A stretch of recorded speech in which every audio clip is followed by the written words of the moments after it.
Kirsty Jane Gallacher. Nice to have you here. Thank you, Natalie Jane Pinkham. I know, plain Jane Super How Brain. fun is that? Well, I actually think it's pretty dull of our parents, because Jane just kind of goes with everything, doesn't it?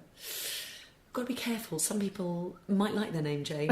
I must admit, I did ask my mum, why did you call me Jane? Because there is no reason for this. Well, because it just goes with everything. You see, when we've Sarah, chosen our... Jane, me. Well, there we are. Yes, the trio. I'll have upset her now, because I've just downed on Jane. How funny is that? But no, I don't know why they chose Jane. I must ask my parents. It's a bit late now. Born in Scotland, but moved down here when you were like 18 months old. So do you feel Scottish or English? This is a difficult one. You might get me in trouble, because when there are England games on, I get so many abusive texts, and tweets and messages, because it's really difficult for me. I obviously am Scottish born, but was brought up and went to English schools. So I very firmly sit on the fence as to my allegiance with supporting...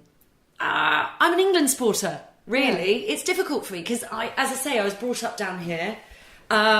I am Scottish born, but I think it is difficult with regards to some people thinking, well, you should be a Scottish supporter when there are matches on. Yeah, but listen, if Scotland played England, when Scotland played England in the Six Nations, who do you support? England. Oh, do yeah. you? I do. What does your dad say about that? Well, my dad's brilliant. He understands that, because they chose to school me in England. Yeah. And I've never lived there, really. 18 months old maximum I was when I came down. You don't sound very Scottish. No, I don't sound very Scottish. I obviously have a fabulous sort of Scottish family, but we're actually an Irish. You know, the Gallagher's are Irish, so we could all argue that I'm Irish. So where do you draw the line? So I would say that I'm English bred, therefore I support England mainly. One eye is on Scotland, and the other is a little bit on Ireland as well. To be honest, I'm just tracing the family tree at the moment for my dad's 70th. He won't see this, or he doesn't know, but he won't. No, we keep this away. Listen to podcasts. The 9th of February, so it's quite soon. Right, okay. Tracing the family tree, and we are a very Irish family. Oh, how lovely! There is no Scottish in there, the Gallaghers. So again, you could argue that, couldn't you? Yeah, no, it's good. The stuff I found is amazing. But your dad absolutely is Scottish. Well, he's Scottish born, but Irish family. Right, but yes, I mean, he would say Scottish, of course, because his family moved to Ireland when he was he was born in Scotland. But to Irish, to an Irish dad, really. And what was it like growing up as his daughter? Did you feel the spotlight on you? In what way? Well, just because he's a high-profile sportsman, you kind of have grown up vaguely in the spotlight in terms of having a famous dad. I found my junior school, Coworth Park, was amazing. Went to school not really thinking about it, because I think you're quite unaware at that age. So that's up to, about 11, isn't it? Or whatever. Then when I went to my senior school, St George's in Ascot, which was a very, an amazing school, there was a lot, quite posh, quite academic, quite a lot of awareness of who your parents were. Right. And I did find it very difficult, because there were some girls that weren't particularly pleasant. Oh no, why? Yeah, no, because of, I guess, coming from a family, there was a bit of jealousy. Yeah.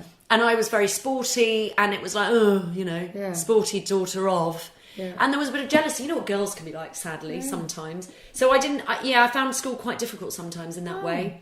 And that was definitely partly because of who my dad was. And he was Ryder Cup captain at the time. So he was very much at the front of kind of golf. And he was Ryder Cup captain sort of 3 years, 3 times, I should say, over 6 years. Because it was every other year, and I did find that quite difficult, actually, I must say. There was quite a lot of jealousy and a little bit of bullying as well, I must admit. Horrible. Yeah, I know. I don't really talk about it a lot, but I did experience a bit of bullying. So what kind of bullying? Just a bit of nastiness, people leaving you out, but it was jealousy-based, or...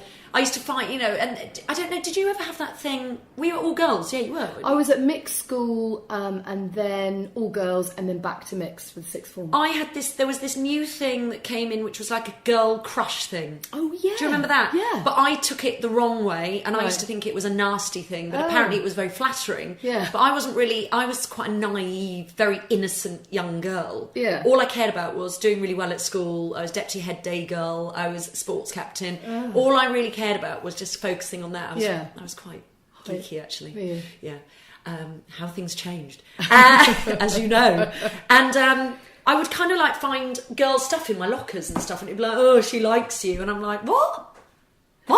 And it wouldn't be like the problem is it wouldn't be like a sort of not crush. not like lesbian crush. No, I don't think so. It'd be like, they look up to you because you're good at netball, or you're tennis captain, or you're this. But at the time, I didn't see that in a very positive way. It made me very anxious, actually. But, does that say more about you then than them? Probably. I've always suffered a bit from anxiety, but I think the base was probably at the school because I didn't really understand it, didn't really get that. I wasn't really used to that kind of behaviour. But you see, this is something that I needed to be harder and stronger. Yeah, but also this is something I've always noticed about you as a person, is that you don't really back yourself enough. I know. Well, you know me very well as one of my best friends.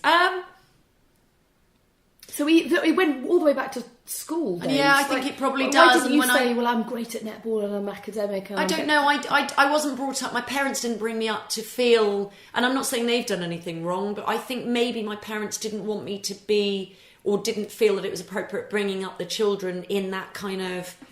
You are great way, which actually I tell my children... It's funny how things change because, as you know, with Oscar and Jude, my sons, I tell them how great they are. Yeah. And I always give them, not to make them big-headed, but I always make sure they know when they've done something great, academically, sport-wise, whatever. Because I want them to feel like they are backed, that they can back themselves, that they can go on and move that step forward, and, they've got that kind of like confidence. And I guess maybe I didn't feel I had that. And maybe you do that with the boys because you didn't have possibly. It. But I was an anxious youngster, I mean, I did have to deal with quite a lot of things, and I did have panic attacks and things, which I have discussed before, and I did have a bit of anxiety. I always wanted to be the best and do the best, and I pushed myself, and obviously we'll talk about marathon in a bit, but there definitely is something in there that harks back to my pushing myself and really pushing myself in a sporting arena. And obviously lots of people have lots of different reasons why they do sport and why they train and why they push themselves out of their comfort zone. They're running from something, they're venting, they're trying to challenge themselves, take themselves out of their comfort zone. Is it a bit of all of that for you, do you think? Because your Instagram's full of training and pushing yourself hard and being the best version of yourself, but you never seem to actually sit back and ever give yourself a pat on the back. So I train hard with Maldine, as you know. I adore training with him. He's brilliant. The training I do with him, which is weight-based mainly, but obviously a lot of cardio through the reps. And we do a lot more cardio now because obviously I'm doing the marathon. I just love that whole... I'm so competitive, but hopefully in a healthy way. I'm not. You know me. I'm a girl's girl. Yeah. I would never mow down. I'm always. I've always got my friends' backs. Well, you're competitive with yourself. I'm more competitive. Others. So if he says to me, right, do 5 more, I'll go 7 more. Or if he goes, I'll go. How many more to do?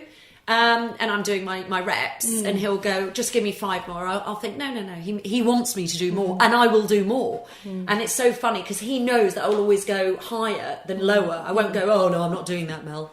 And I think really, I was asked by our mutual good friend Rosie Nixon at Hello Magazine, who obviously is very much a supporter of a certain charity, Safe Hands for Mothers, and she spoke to me.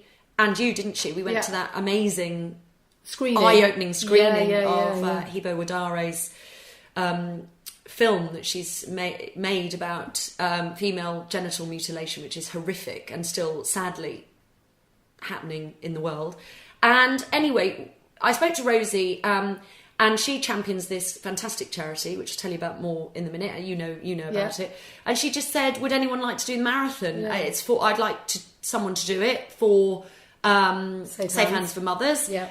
And it's been in the back of my head to do the marathon. I was going to do it years ago and I didn't do it because I had an injury. And I just thought, right on the spot, because I'm quite, you know what I'm like, I'm quite reactive about things. And I went, I'll do it. Do you remember in that email? You were like, oh my God, because it was a group email. You were like, super keen. Really? Yeah. What is she doing? I was like, yes, don't make me change my mind. So I thought, in one fell swoop, I thought, well, fabulous, because... for such a great cause that we went and saw with our own eyes what it does, what we're going to do, how we're going to help, how they need our help, these young mothers and women in certain countries.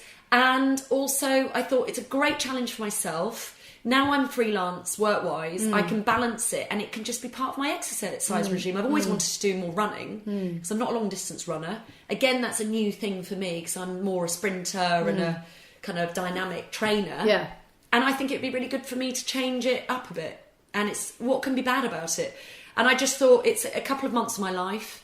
I'm fit, healthy, training more than ever, healthier than I've ever been.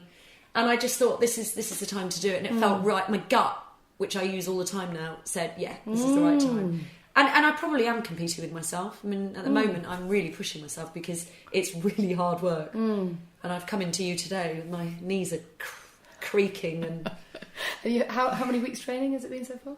Well, I've only done a few, Yeah. as in running. But I've upped my training. You know, it's obviously with Christmas and stuff, it's difficult. But Yeah. I'm fully into my running now, and I'm setting targets of mileage per week. And if I don't hit that, I'll be really upset. But look, I mean, I think it's great. First of all, well done. I'm very proud of you for that. But Thank sometimes you. I do worry that you don't give yourself a break. That you don't sometimes. Yeah, sit but I back say and- that of you. Oh, really? Oh yeah, when we went on holiday, just sit down in Dubai. Sit down. I got 2 kids. I know, but I've They got were 2 kids. lunatics. Yeah, but mine are 2 and 3, so I it was know. like slightly different. But I know. Will's just You're 4, right. yeah. I think the thing I do is give myself a hard time. Yes, yeah. And I also worry what people think too much. Okay. Well, And I think why people haven't you out shaken there, that off, do you people think? out there will not know this, and people who will be listening to this don't know this of me unless you know me. That I actually really worry about what I do, people think, and obviously it's been a tough few years. With divorce is horrific, and I've had a tough few years because I you know, pretty much hit rock bottom at one point.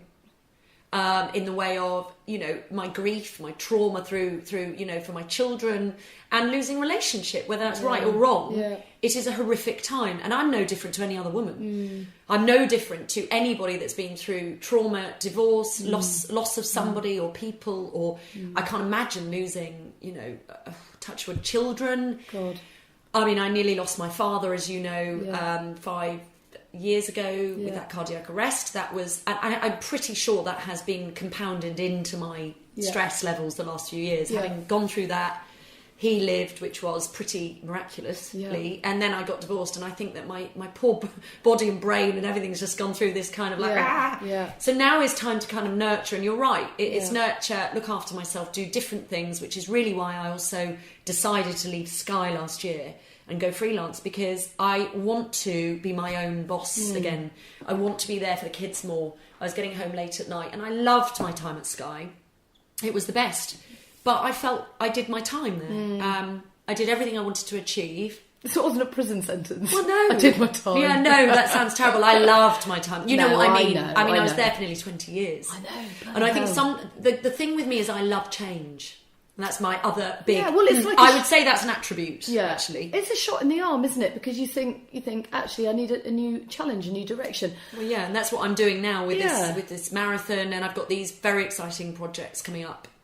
God, it's difficult to not say anything about them, but these, you know, one big terrestrial project coming up, and a couple of others, very exciting, that are going to be unveiled in the next couple of months. It's going to be busy, but and various other things going on, and it's all probably just starting to get busy again and great, and it's just been a kind of sort out period. I think sometimes you have to reflect, have some time out, and then move on again. I think that's what I've done over the last 6 months. Because I think I felt I was going full pelt into everything for years. Yes. I was, you know, when you go through divorce, and as I say, and all those things, I think you've sometimes got to take stock, and I didn't do that. I just carried on in this little stressy ball, as you know, and I'd come to you crying, and I'd just not cope very well, and now I'm not doing that. So You do seem different, definitely. Very That's different. good. No, really good. Thank you. I think probably people listening to this who see you from the outside see this, you know, perfect woman, great career, kids, all the rest of it. Yes, okay, a divorce. But they assume that you've got some kind of superhuman powers to deal with that. And I think that is actually a really crucial point, that strip back, really at the end of it all, you are just another girl with a broken heart, you know, that's come through what must feel, especially to someone as competitive as you, like you failed, you know? Well, yeah, I mean, it's very sad, isn't it, when a relationship doesn't work? But I mean, again, does every relationship are we all on the same journey? You No. know, is there one journey? That's a question mark, isn't it, for everybody to think about? But I mean, obviously, some people, and wonderful, have one partner that works. Sadly, these days we see a lot more people divorcing, separating, etc. So there are, though, what is amazing and wonderful is we have 2 wonderful children, and there's no regret there, of course, and we had a wonderful time. But life sometimes doesn't go the way you want it to go, does it? I mean, do you know? I mean, you say it's sad. It's sad that that people break up. Some people might argue that's just natural. You're sometimes not meant to be with the same person for your whole life. But that's right. That's what I'm saying. I think there is that where some would agree that you don't all move on and evolve in the same way that you can stay on that parallel path. I mean, it's actually a lot of luck. Kind of what happened, really. There's a lot of luck involved with keeping a marriage together, that you grow at the same pace and in the same direction. Exactly. And then there's equally probably a lot of married couples out there who are utterly miserable. So I'd rather be single and happy than lonely in a marriage, that's for sure. Yeah. Don't worry, Wiggy, I'm not planning to divorce you just yet. I mean, you give me plenty of reasons sometimes. So this is the man that got more excited about this 100-kilo ball that I gave him for Christmas than anything Those pictures else. were brilliant. For God's sake. I need to have a go on that. I mean, where is it in the garden? Yeah. Christ, might have to go in a minute. Oh my God. How hilarious. He is so fun. Imagine you being married to Wiggy. Well, I mean, we'd just be competitive, complete You'd train nightmare. each other into the ground. I mean, we'd be exhausted. I mean, that is priceless. Because already we have our little jousts. I know. Verbal jousts. Yeah. But he is wonderful. Do you know what? He's a love you, classic Wiggy. case. Yeah. Yeah, well, maybe. No, I do. Most of the time. Do you know what's interesting, though, about the training with him? Is that if he doesn't train... I'm jumping around a bit here, I know. But if he doesn't train... His head goes a bit. But so does mine. He's a bloody nightmare. Well, so is mine. I've now got to that place of that same thing. I'm fidgety, and I get this. And obviously, we do know that obviously the release of serotonin, which is the happy natural drug in our brains, is released when we do exercise. Yeah, there is so much truth in that, making me feel all right and good. And like I've bounced in here today. I feel really fresh and lovely. Yeah. Did a big run this morning. Was quite pleased. It was better than yesterday because on my Map Your Run or Map My Run or whatever it is on my app, it said you'd gained this and done that, and I'm really pleased because that's a small margin of gain. Yeah. But that's all I need because running is not my forte. Not long distance anyway. So I know that's made me feel great, and then tomorrow, and that's funny, isn't it? How it all kind of just makes you feel. But it's mood altering. Like I find it amazing that there's probably only about a 20-minute window that I want to be around him because before he trains, he's angry. Yeah. And then after he trains, he comes in so full of testosterone. He's about 3 octaves louder and higher than he should be, and he's like rah, rah, rah, rah, beating his chest. And I go, wow, chill out, dude. Funny. It's so and then funny. he calms down again. I know. But isn't it amazing that exercise can do that? I know, it's amazing. He's definitely addicted. Would you say you're addicted? I don't think I'm addicted. I could be. But if you don't do it, what happens? Well, the thing is that I am training every day now. Exactly. So I am going to probably start to get addicted. But I was very aware of not being a gym addict or an addict of the kind of having to exercise or whatever it is and get that thrill. But I'm actually loving this feeling. Like I'm really loving this running. So one of our colleagues at Sky Sports told me that she got into exercise to help through the grief of her brother dying, Anna Woolhouse. She's been quite open about that. Do you think that in some way training was a therapy for you to cope with the divorce? Yes, it was, for definite. Just escapism?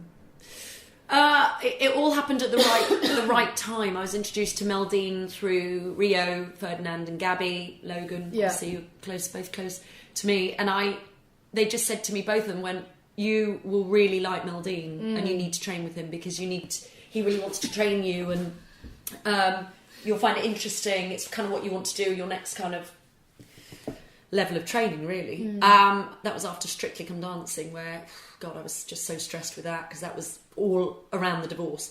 And I had a few sessions with Mel and I just loved it. And that helped me for sure. Yeah. He's amazing. He's become one of my closest friends, as you know. I never dread a session. He's brilliant because if I do turn up, because obviously, like, as you do turn up sometimes in the gym or with a trainer and go, I'm not feeling this today. Yeah. And he's brilliant with that, because sometimes I'm like, I didn't sleep brilliantly because, I don't know, maybe I was working late or hosting something or had been travelling or whatever. He's brilliant because he knows what to do with you, and he's brilliant, and he's very kind and supportive. And to have him like a there, therapist to you. well, he's been amazing. I think he's like that with everybody. You know, he helps everybody. In turn, I help him. We talk. It's lovely. I love my hours with him, and I'm training loads with him. He's helping me run and weight train still. So, brilliant, really. So, you've come out the other side of it. As I've already said, you do seem very different, even to a year ago, than you were. Right as you say, when you did Strictly. Maybe Strictly was a bit too soon. It was far too soon. Actually, I'm a little bit upset with that. Because, mind you can't pick and choose, can you? They'd asked me to do Strictly quite a few years, and I'd said, no, not the right time, not the right time, not the right time. And then I thought, well, if I keep saying no, they won't ask me again. And I love that show. And it's a bit of a shame, really. I did it too soon. Brendan Cole, my partner, I mean, he's another great friend that's come out of it. I made so many great friends in that show. And I didn't have a bad time at all. It was just really stressful. I was working at Sky Sports, full on, and doing my normal hours, and then I was training like minimum that you should do, which is terrible, really. So I wasn't training enough, and then I was getting there quite unprepared on a Friday, and then for the show I was just feeling mostly like I'm really nervous. What's annoying though is that, because what did you get to, that sixth week? Sixth week. Like, oh, that's still good. I've got a real tickle. Some, but I'm not sure. Sorry, I have a tickle in my throat. I need some water. But what I felt, what I was frustrated about for you was that I think you were just on the cusp of starting to enjoy it. No, I was. And then just as you were and the more you would have enjoyed it, the better you would have been at dancing. Well, I know, because you would have seen it in your face. See, I wasn't. I'm not a dancer. The thing that's interesting is that you can be sporty, which I am. Yeah. But it doesn't make you a dancer. No. We have seen some great sportsmen do very well, like Mark Ramprakash is amazing, and various others. But the thing is that it doesn't make you a good dancer necessarily, because I'm quite. I found the lifts and things, funnily enough, and I hate heights, but anyway, I trusted Brendan. That was my best part. The lifts were probably my strongest point, because that athleticism was there and the fitness levels. But when I was on the floor having to do the kind of little dainty, although the Viennese waltz was amazing, and that was my highest scoring week. Yeah. And I think my best points were like 29 or whatever. That's still good, isn't it? Yeah. And I found that incredible, really. And what else? I'm trying to think. Yeah, well, the no, salsa I think you're was good fun. Good at the discipline side of it, because you are very. But again, I gave myself a hard time. Yeah, you need to. I gave myself a hard time. So it harks back to what we were talking about earlier. So have you had any help with that? Like, can anybody help you? No, I think you. I think you just need to take time out for yourself. I didn't have any help. No, I've just had. I think again, it goes back to doing too much. I was working too much.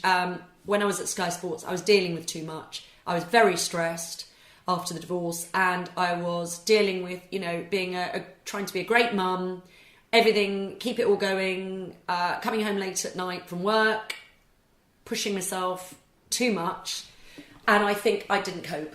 It's simple. And I think what happens sometimes is you've got to go, right, I need to make changes, I need to take a step back, look at what I'm doing, reflect, and move forward again. And that's exactly what's happened. It's kind of like a rejig. Yeah. And that's what's happened now. And that's the reset button. I love reset button. Yeah. And I think sometimes you need to do that. And now I feel like I can breathe again.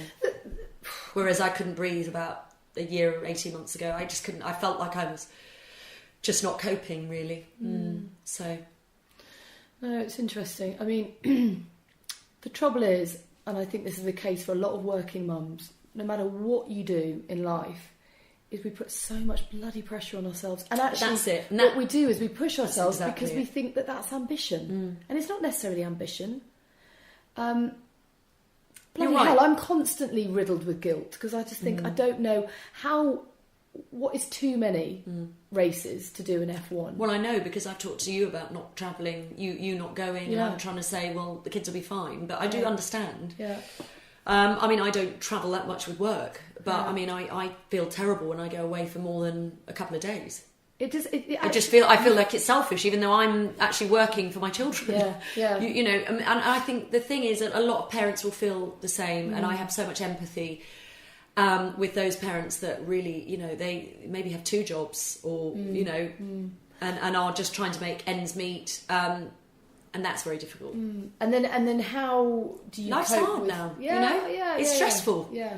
Nothing's cheap. Life is difficult. You know, we're so busy. We're busier than ever as human beings. We're more stressed than ever. Life is quicker. It's a treadmill. But it doesn't have to be, does it? No, it doesn't have to be. But I think children are more used to that fast-paced life now. Yeah. Parents working, both parents working. I think it's a luxury if they've got one parent at home more, don't you? Mm-hmm. So actually, I think we sometimes need to give ourselves a break. And I think we haven't done that, you and I. And I think certainly I didn't give myself a break. I just felt like I've got to keep going here. I don't know. And what about... But that was not healthy. Okay, so looking forward, 2019, what about dating? Are you going to do some? And are you ready for a relationship now, do you think? Well, you know all the truths about me and whether I'm seeing anyone. I'm not saying whether I'm seeing anyone or not. Oh. But you know. So I think that was the other thing, is that when you split up with a long-term partner, you feel like you need to catapult yourself into another relationship. Why? Yeah. That's what I did. Yeah. I did it a few times. Yeah. They were lovely relationships, but they weren't right. Yeah. Were they lovely relationships? Well, not all of them. let's not mention names. But I think part of the learning curve. It's part of the learning curve. But I think you kind of are. I was scared to be on my own. Yeah. I thought I need to be with someone. I need to have someone there. It's positive to do that. And it wasn't the right thing. I needed to be on my own. And anybody out there who's done that and been on their own after divorce or whatever, well done, because that is the right path. Because what I did was not the right thing, and I ended up just kind of bouncing from one kind of, really lovely people in the way of, I knew them well, I got to know them well, I went properly dated, did it all the right way, but it just wasn't the right thing to do. Do you think you might possibly be drawn to the wrong kind of guy? Possibly in the past. Right. Oh, but what I have done, as you know, is had a period of, again, reflection of not being with anybody for a period of time, and that is really healthy. Yeah. And you shouldn't need to be. It's like Russell, my brother-in-law, says. He said to me, and I should have listened to him, and I didn't. This is 2 years ago. He just said, "Kirsty, I think you need to have some time on your own." And I thought, no, I don't. And he said, "Yes, you do." And so I didn't. And now, sorry, Russell, you're correct. A period of time on my own to love yourself, which is such a cliche, but it's true, to kind of like yourself and to feel happy in your life without having to be validated by somebody or something else is the right move. Well, you definitely I didn't want to be on my own, really. Yeah. I didn't like being on my. I didn't like to be in the house on my own. Do you remember? I didn't like being in the house on my own. I was like, oh, I don't blame you. I'm the same. Like it. I like a busy house. I like lots of people. Well, here. it's when you get divorced again and you've got, the children are split time. Have split time. It's not very nice being home without them, but you have to learn to get on with that because the children are fine. They're healthy and happy. They're very, very secure. We have a great schedule. I have a good relationship with my my ex-partner, and I think that's the important thing. Of course. So I think as long as they're okay, I should be okay. Yeah. But bloody tough, God. I mean, anyway. I just can't imagine my kids not being with me and being in a different house. I mean, that is... I know. It's tough, but they're okay, and it's part of what you go through. Part of growing up. Sadly it is. But I mean, Oscar's gonna, or my children, Oscar will go to boarding school possibly, or that you have to get used to it at some point. Or after that, travelling or working, or you have to get used to it at some point. I guess you say that my children are chained to my ankle. Yes, well, we know that right now. Clearly. Hi, Willow. Yeah. Well, that's God, I'm going to be one of those. That's not untrue. I know. Mummy, I'm obsessed. Yes. So I've got this real tickle. So annoying. Hang on, I'm just going to get some water. Oh, no. Okay.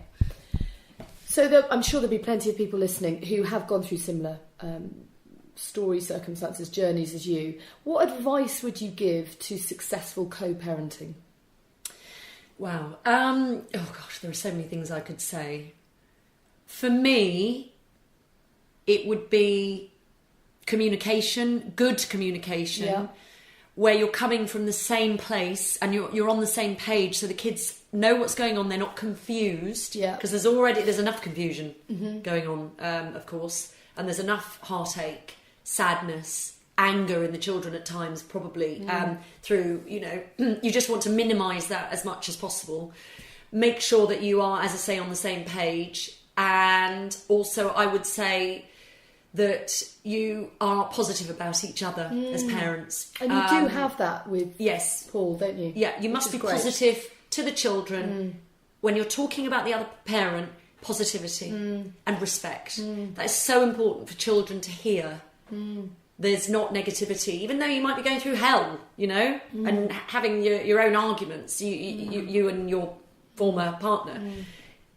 You've got to get to that place where you are in a positive place about each other to your children, so they know it's all coming from, yes, you're not together, but it's all coming from a place of love, the best for the children. They're safe. Make sure they feel safe.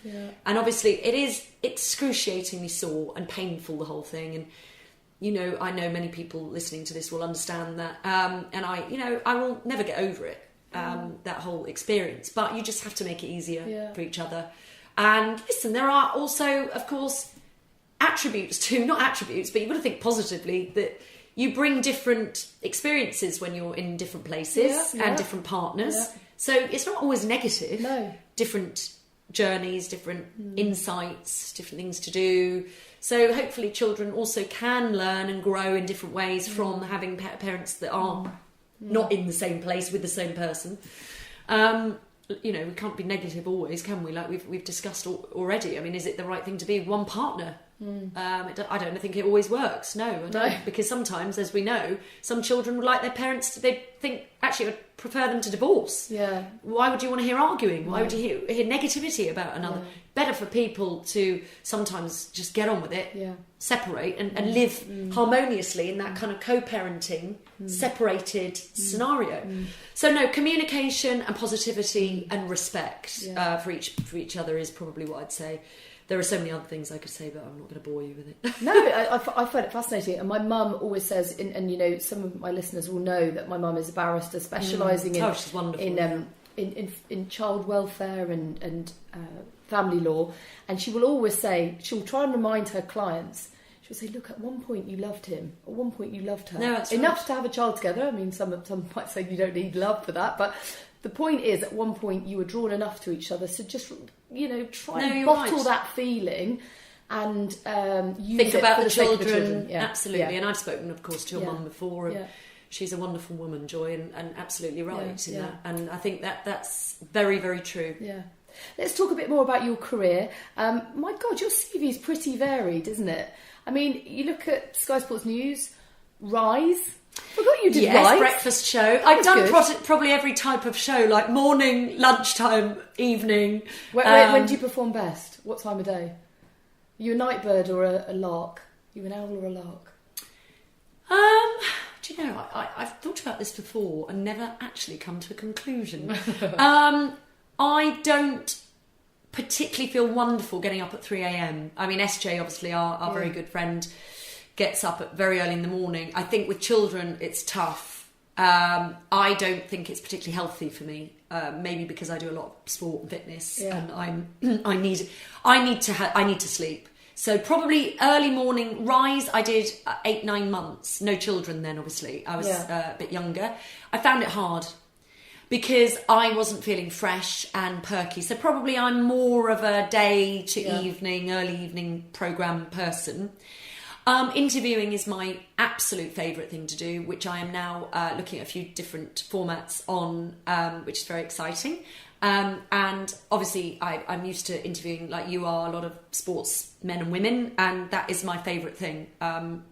So I'm looking at basing a few new projects around sort of talking to and trying to extract information positively from people. But no, Not waterboarding. Not just to clarify. Waterboarding. No, not that kind of extraction. Oh my god. Kirsty's home videos. I know there've been. I'm just thinking of all these different shows. Iconic, hilarious. A lot of you did that for ages. Strange sort of places. Lots of, basically me propping up various different. I don't know. We were filming in all these. I remember people going, very strange, you're in that strange place, and then you're looking at home video. Obviously, when you do these kind of clip shows, you're just in random venues, and we were at sort of filming at nightclubs during the day, and various places. Well, it's just a venue, and then you've got your little... It's got nothing to do with the actual clips. When you think back, it made me laugh so much, but it was, apparently the Queen watched it. No. Yes. Apparently there was that terrible story. It was in one of the papers. I won't name the paper. They did that. There was, someone had got into Buckingham Palace and found the secrets of Buckingham Palace. And apparently Kirsty's home videos the Queen watched. So, Your Majesty, thank you very much. That was quite amusing, I must say. That is a tabloid story that I'm going to choose to believe. Right. Well, I'm not sure if it is true or not. I have met Her Majesty a couple of times, as you have, and I've chosen not to mention it. So, I don't know. But Kirsty's home videos was hilarious. Don't shatter the illusion. Whether let's it's just true keep or that not, strong. We'll just don't ever ask her. No, you're right. She might say no. No, you're right. But I have done a lot of different programmes. The Games, obviously, which I competed in, and then I presented with Jamie Theakston the year after. Rise, Gladiators, Kirsty's home videos we talked about. Sky Sports News, 90 Minutes, Sports Centre. Oh, gosh, there must be other stuff in there. Obviously, Saturday Night Takeaway with Anton Deck, who I loved working with. Now you're doing Classic FM? I'm loving doing radio. Yeah. Radio's wonderful. And obviously, from Sam, your brother, who is brilliant. And you can really be yourself because you aren't worrying about what people aren't watching you, they're listening to you. So you can kind of sit, relax, have a cup of tea and talk. I love classical music. It's always on in my house, and I love working there. What a lovely family they are. So that's wonderful. And of course I do Radio 5 Live as well, which is great. Robbie Savage, Chris Sutton. Robbie's become a really close friend of mine, and we just have a laugh. He's fantastic. So we work together quite a lot. And I'm loving the different types of media and investigating what I'm enjoying. What I may enjoy more. TV is obviously my favourite still. And obviously I'll be back on very soon with these new projects. But it's been a wonderful 6 months of just breathing again and kind of doing different stuff. And freelance life is you have to get used to it because you're not working every day. You don't have the same structure. No, and I did worry about that. And I have got, at times I've been fidgety. But then I've gone to the gym. But, I am a mum as well. And I've concentrated on just cooking more, being more content to be at home. I've acquired another dog, of course, Bertie, the French bulldog, who's mad. We've got a tortoise. We've got Betsy, the beautiful bulldog. So it's all quite hectic at home. And I think sometimes you just got to kind of sit back and go, I'm quite enjoying this. And I don't have to have a structure every day. I'm just going to pick and choose a bit more about what I'm doing, which I am, and it's a very exciting year ahead. And I've obviously got the marathon to get my teeth stuck into. I was reading my marathon book in bed last night, which was hilarious, that my brother and my sister-in-law gave me at the weekend for my birthday, and how to run your first marathon. It's quite daunting, so I've got a lot of work to do. Oh, you're going to be amazing at it. I'm going to ask you one pretty tough question. Oh no, they've all been tough. No. Go on. No, it's slightly unfair, but oh really? No, only because it's hard for you to answer. Do you think that good looks in an industry like ours is a help or a hindrance? Because obviously you're beautiful. I know you won't accept me saying that. Here we go. Shut up. But that has obviously propelled you into the spotlight because people find you very attractive and appealing to look at. But in a way, does it undermine your credibility in any sense? Because people go, oh, she's only there because she's beautiful. But this is slightly like the nepotism argument, which I had very early days, which could be sort of within the same discussion, which is, it's Bernard Gallacher's daughter. She got a job at Sky Sports. Well. Yeah. Sky Sports are, they are a brilliant company where they don't choose presenters who are just of famous, sports or famous people who can't do their job. They're not going to put themselves in that position. No. Nepotism is a strange thing. Okay, you might meet the people in the beginning, you might get a foot in the door, but if you aren't knowledgeable enough or not good enough at your job, you're soon going to sink, aren't you? And it's like I had to answer many questions when I started presenting, when people said, do you think, did you get a hand up because of your dad? Well, I would go, well, I'm doing all right. Yeah. And they, would be like, yeah, you're doing really well. And I would say, unless you're not doing well, if you're sinking and you haven't got that backing of, being good at your job, you don't work hard enough, etc. Knowledge. And moving forward in that way, then you aren't going to prove yourself. Yeah. But I had a lot of proving myself to do because of my dad. The looks thing, I don't see myself as anything special. But I think, again, women or men in the industry that are good looking, yes, they've got maybe that little foot in the door of, okay, they're attractive to the eye and so people quite enjoy looking at them.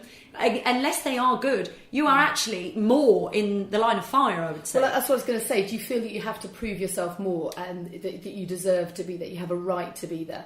I've heard people say before, well, he or she isn't that attractive and therefore they must really know their stuff because they're that's there rubbish. For their brain. I think I actually don't listen to any of that anymore, and my advice to those that are coming into this industry who maybe feel they're getting a bit of this criticism or are having that sort of a tough time like I did in the beginning, I have to say, not just the looks thing but the nepotism thing. I think just close it off, don't think about it, prove yourself, work really hard and get on with it. And nowadays there is no room for judgment, to be quite frank with you, in any way, as we know. But you just don't want to be token totty. No, of course you don't. But I think that if you no stone unturned, I think work hard and you will prove yourself, whether you look wonderful or whether whatever. I think that it is an argument. You're right, and I think that there is an amount of proving that you have to do. But once